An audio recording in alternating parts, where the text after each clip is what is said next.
her şeyi yakıp yıkıp, ortalığı birbirine katıp, herkesin hayatından çıkıp, uçsuz bucaksız diyarlarda kimsenin beni görmediği, sesimin duyulmadığı bir yerde sonsuza kadar tek başıma kalmak istiyorum.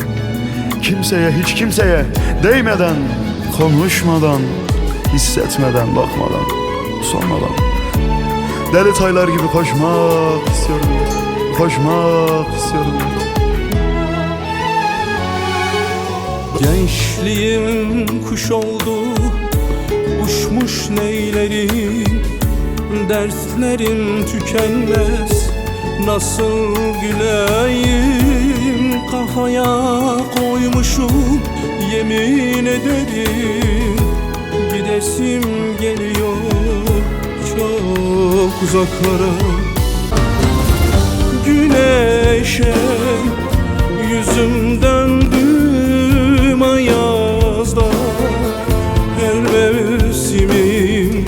Güneşe yüzüm döndü ayazda, her mevsimim.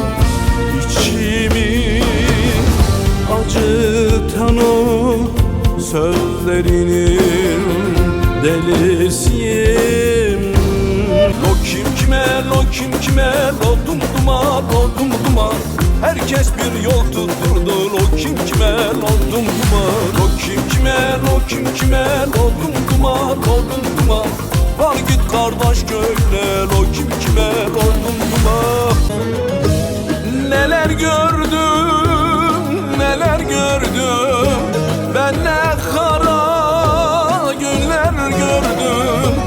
Bu alemden dost görünen, ben ne zalim kullar gördüm. Bu alemden dost görünen, ben ne zalim kullar gördüm. Dost.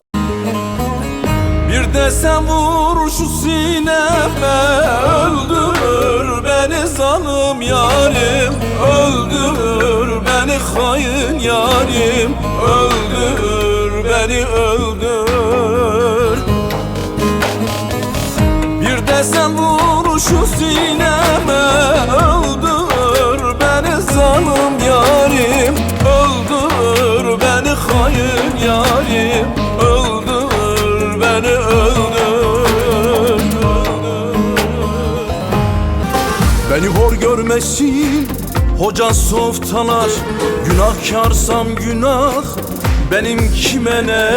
Tanrı'yla arama karışmasınlar, günahkarsam günah bundan kime ne, benim kime ne. Tanrı'yla arama karışmasınlar, Tanrı'yla arama karışmasınlar. Günahkarsam günah benim kime ne, benim kime ne.